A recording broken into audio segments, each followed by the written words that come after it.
Halo semuanya, selamat datang. Kali ini kita bakal ngobrolin soal sesuatu yang ya kita pegang dan pikirin tiap hari. Uang. Tapi tunggu dulu, lupakan sejenak soal kertas, koin, atau angka di rekening. Kita mau bedah sesuatu yang jauh lebih dalam.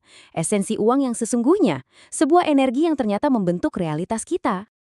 Nah, buat mulai, saya mau tanya satu hal yang kelihatannya simpel banget. Sebenarnya, apa sih uang itu buat Anda? Coba deh renungin sebentar. Kalau saya tanya gitu, apa yang pertama kali muncul di kepala?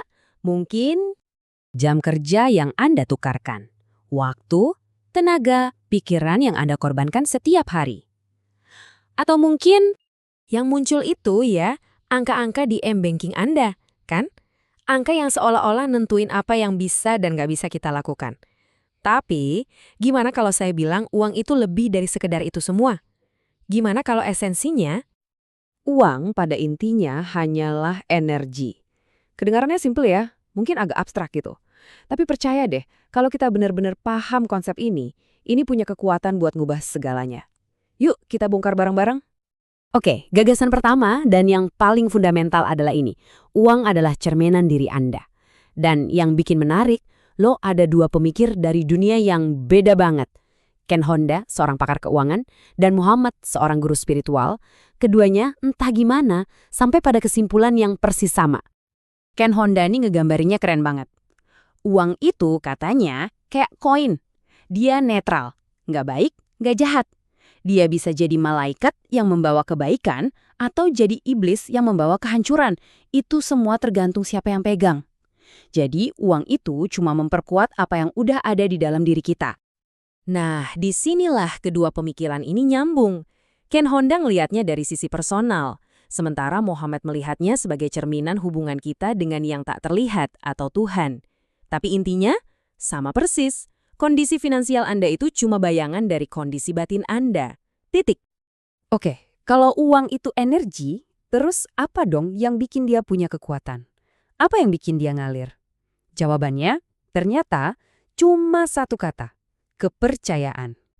Ken Honda ngejelasin gini, coba deh pikirin, sebotol air mineral atau sepetak tanah, kenapa bisa ada harganya? Ya, karena kita semua sebagai masyarakat setuju kalau itu berharga. Jadi nilai uang itu murni, 100% dibangun di atas persepsi dan kesepakatan kita bareng-barang. Nah, dari kepercayaan kolektif ini, kita geser ke kepercayaan yang lebih personal, ke dalam diri. Shams Tabrizi ngingetin kita, rasa takut itu kayak rem. Dia membekukan aliran energi kelimpahan. Sebaliknya, rasa percaya atau iman itu kayak ngebuka keran airnya.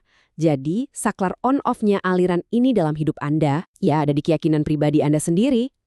Kepercayaan untuk menerima aliran inilah yang dalam tradisi spiritual sering disebut rizq atau rezeki. Penting nih, ini bukan sesuatu yang kita ciptain dari nol lewat kerja keras banting tulang. Bayangin aja ada sungai energi kelimpahan yang udah ngalir. Tugas kita tuh bukan ngejar-ngejar airnya, tapi gimana caranya kita nyemplung dan nyelarasin diri sama arusnya, biar ke bawah gitu. Oke, jadi pertanyaannya sekarang, gimana sih hubungan Anda dengan energi ini? Nah, Ken Honda ngasih kita kerangka yang praktis banget buat self-diagnosis. Dan ini poin kuncinya. Hubungan ini adalah sebuah pilihan. Realitas finansial kita itu bukan takdir yang nggak bisa diubah. Sama sekali bukan. Itu adalah hasil dari sebuah hubungan yang bisa kita pilih dan kita ubah secara sadar. Coba deh, kita jujur sama diri sendiri sebentar.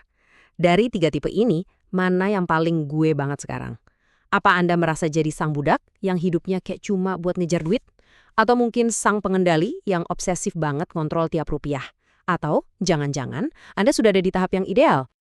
Hubungan yang paling sehat, yang ideal, itu adalah sebagai teman. Kalau uang udah jadi teman kita, dia bakal jagain kita.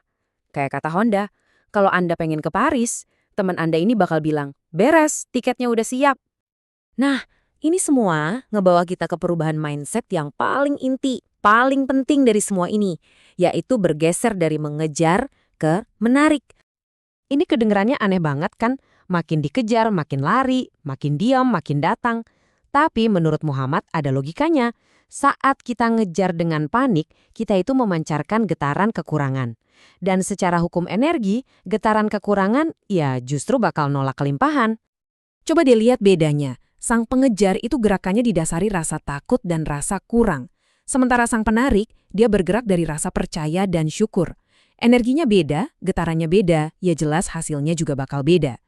Pertanyaannya sekarang, gimana caranya kita pindah dari kolom kiri ke kolom kanan? Dan ini ternyata bukan ide baru atau konsep New Age loh. Para guru spiritual kayak Abdul Qadir Al-Jilani udah ngajarin ini dari berabad-abad yang lalu.